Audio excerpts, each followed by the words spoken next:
شمر کون تھا؟ شمر کی موت کیسے ہوئی؟ شمر کی ماں کون تھی؟ بسم اللہ الرحمن الرحیم۔ شمر بن ذی جوشن کون تھا؟ کی کنیت ابو سابقہ تھی۔ قبیلہ بنو حوازن کا فرد اور سردار تھا اور واقعہ کربلا میں لشکر یزید میں 4000 سپاہیوں کا سردار تھا۔ اس کا تعلق عامر بن صعصع کی اولاد سے تھا جو ضباب بن کلاب۔ اسی وجہ سے مذکورہ اجداد کی طرف نسبت دیتے ہوئے اسے عامری، ضبابی اور کلابی جیسے ناموں سے بھی پکارا جاتا تھا۔ شمر کے باپ کا نام شرجیل بن اور بن عمرو کے نام سے مشہور تھا۔ اس کا لقب ذوالجوشن پڑنے کی علت یہ بیان کی جاتی ہے کہ عرب میں یہی سب سے پہلا شخص تھا جس نے زرہ اپنے تن پر پہنا اور یہی زرہ اسے بادشاہ ایران نے دی تھی۔ دوسرے قول کے مطابق اسے اس لیے ذوالجوشن کہا جاتا کہ اس کا سینہ کچھ ابھرا ہوا تھا، اور ایک قول یہ بھی ہے کہ اس کا نام جوشن بن ربیع تھا۔ ذوالجوشن نے پیغمبر اسلام کی خواہش کے مطابق اسلام لانے کو اہمیت نہیں دی تھی، لیکن فتح مکہ کے بعد جب مسلمان مشرکین پر قابض ہو گئے تو اسلام لایا۔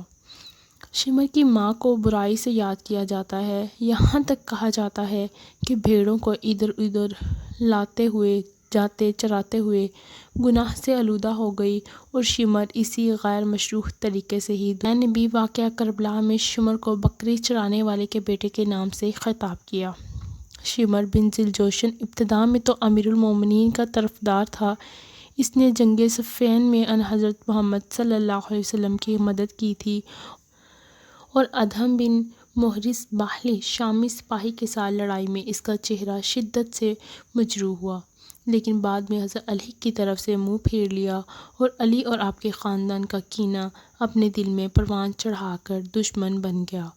شمر نے حجز بن عدی جو پیغمبر کے صحابی اور امیر المومنین کے خاص انصار تھے، ان کی گرفتاری کے وقت جو سن 51 ہجری میں عمل تو یہی شمر ان لوگوں میں سے تھا جس نے زیاد بن ابیہ یا سمیہ کے پاس جھوٹی گواہی دی تھی کہ حجر مرتد ہو گئے اور شہر کو آشوب کی طرف لے جا رہے ہیں۔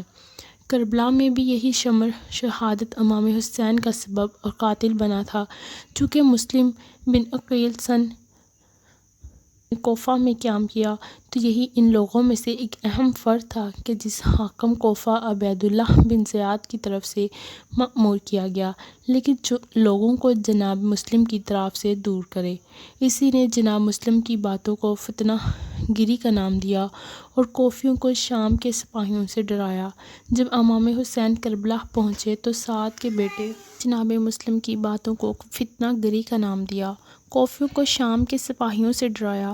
جب امام حسین کربلا پہنچے تو سعد کے بیٹے عمرو جو کوفہ کے لشکر کا کمانڈر تھا، جو جنگ و خون سے بچنے کا ارادہ رکھتا تھا اور مسالمت آمیز حل کی راہ پر چل ہی رہا تھا، لیکن شمر کو لگا کہ ابن زیاد بن ابن سعد کے ارادے سے موافق ہے، لہٰذا اس نے امام کے ساتھ جنگ کے لیے ابھارا۔ شمر قبیلے کی روایات اور جاہلیت کی رشتہ داری کی حفاظت کی خاطر یہاں تک کہ ام البنین کے فرزندوں ابو الفضل عباس نیز ان کے 3 دیگر بھائیوں کی مادر گرامی کے قبیلے سے تعلق رکھتا تھا۔ اسی بنا پر شمر نے ابن زیاد سے جناب عباس اور ان کے دیگر بھائیوں کے لیے امان نامہ حاصل کیا، لیکن اولاد ام البنین نے ہرگز اسے قبول نہیں کیا تھا، بلکہ اس پر اس کے امان نامہ پر لعنت بھیجا تھا اور امام کے پہلو میں ہی مدد و نصرت کرتے ہوئے اپنی جان پر قربان کر دی۔ عاشوراء کی صبح کے دن شمر ابن سعد کے لشکر میں بائیں بازو کی فوج کی سرداری کا عہدہ اپنے ذمہ لیے ہوئے تھا۔ جب عبداللہ بن عمیر کلبی شہادت کو پہنچے تو اسی شمر نے اپنے غلام رستم کو حکم دیا کہ وہ ایک نیزے سے زوجہ عبداللہ جو ان کے سرحانے تشریف فرما تھی انہیں قتل کر دے۔ نتیجہ میں پہلی خاتون کربلا میں درجہ شہادت کو پہنچی۔ عصر عاشوراء میں شہادت امام حسین سے قبل شمر نے ارادہ کیا کہ جس خیام کے اندر امام کا ساز و سامان اور انحضرت کے اہل حرم تھے انہیں خیمے پر حملہ آور ہو کر انہیں تاراج کر دے، لیکن امام نے اسے اس کام سے سختی سے روکا اور شمر واپس پلٹ گیا۔ شمر نے تیز اندازوں سے امام کے بدن مبارک کو نشانہ بنائے، پھر اسی کے فرمان کے مطابق تمام سپاہیوں نے امام کی طرف حملہ کیا اور ان لوگوں میں سے سنان بن انس اور زرہ بن شریک نے امام پر آخری ضربات وارد کی تھیں۔ بعض روایات میں نقل ہوا کہ شمر امام کے سینے مبارکہ پر بیٹھا اور حضرت کا سر مبارک پس گردن سے جدا کیا تھا۔ قبلہ ہوازن کا سردار شمر کی رہبری میں کربلا کے 20 سرہائے شہداء لے کر کوفہ کی طرف گیا تھا۔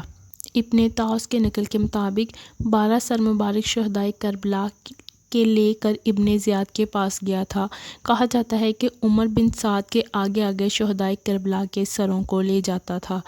سن 11 ہجری میں مختار ثقفی کے قیام کے وقت شمر نے ان کے خلاف جنگ میں شرکت کی، لیکن مختار نے بھی اسے اور دیگر اموی امراء کو کوفہ کے ایک محلہ جبانۃ الصبیح کی جنگ میں شکست دی۔ شمر کو کوفہ میں حامیان بنی امیہ کے علاقے کی طرف بھاگنے پر مجبور ہونا پڑا۔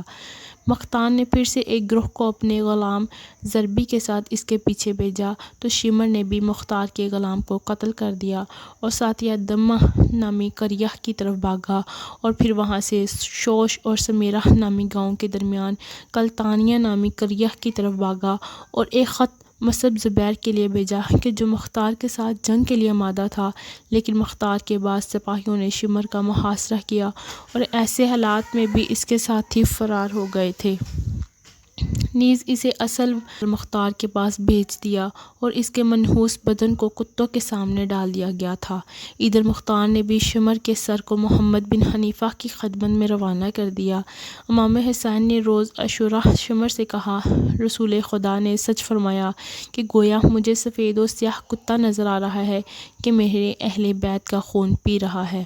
شمر میں جملہ ان افراد میں سے تھا کہ جسے حاکم کوفہ عبیداللہ بن زیاد کوفہ کے لوگوں کو حسین بن علی کے سفیر مسلم بن عقیل کے اطراف سے دور کرنے کے لیے دارالمنارہ کے اوپر بھیجا تھا۔ جس وقت کوفہ کے لشکر کا کمانڈر عمر بن سعد نے حاکم کوفہ کو خط لکھا کہ حسین بن علی آمادہ ہو گئے ہیں، یا تو واپس چلے جائیں یا اس کی بیعت کر لیں۔ حاکم کوفہ عبیداللہ بن زیاد نے مشورہ دیا کہ اسے قبول کر لینا چاہیے، لیکن جس وقت شمر اس خط کے مضمون سے مطلع ہوا تو اسے فوراً منع کر دیا اور مزید کہا کہ اگر حسین بن علی تمہاری اطاعت نہیں کرتے اور پلٹ جاتے ہیں تو بعد میں اور مزید طاقتور ہو جائیں گے، بس بہتر ہے کہ انہیں چھوڑا نہ جائے، کی تلاش میں رہیں۔